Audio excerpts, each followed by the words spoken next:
I got into the film industry when I was very, very young, 16, and I kind of floated out at the age of, I don't know, 85 or so, but really I'm still playing at it.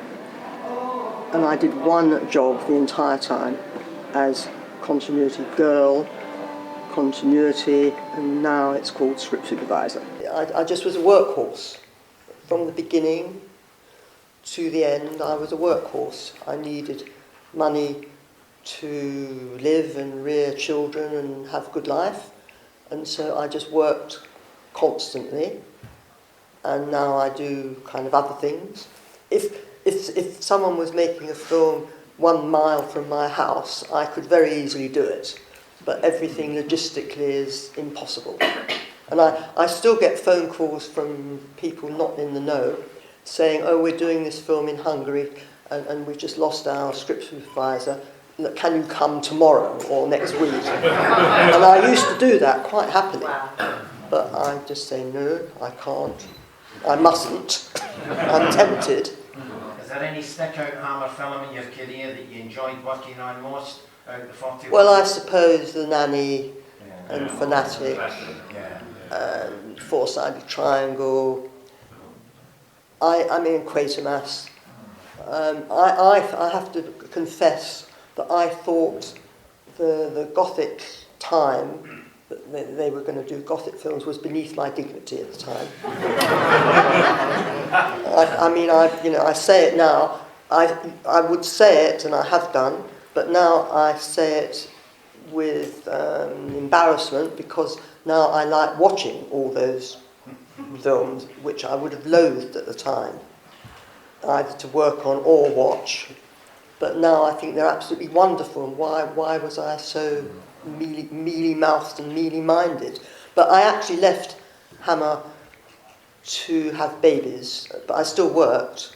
But Michael said, oh, my wife had 2 children, and I can't have you going to Hamburg and being on the waterfront and up in a helicopter or in a helicopter field. And I said, yes, you can, yes, you can. He said, no, I can't, and refused to let me do, I think it was like Breaking the Circle or some such film.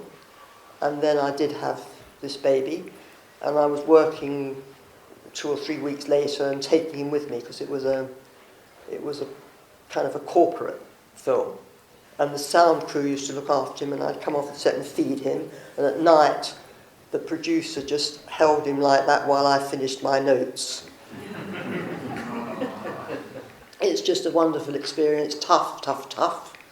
And all else is out of your mind. That's the loveliest thing for me, was to be on a film and live that script and that life, and nothing interferes with it while you're working. So it's quite hard not having somewhere else to live in my head. I found that very difficult when I stopped working.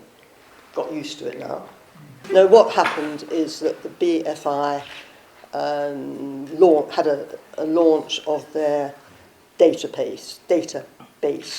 It's like an IMDb, but really serious, and it's British film industry from 1911 till now. Every single film that they can find that's been made is registered, every technician, and all the statistics of how many film people have done, and it finishes up that I'm the 3rd most prolific female credited film technician ever in the British film industry. So it was to the manor born, it was my life. I'm pleased with it. I mean, I'm like kind of proud of it, but pleased. I'm just grateful, pleased, happy. A fantastic life, thanks to the gods, really.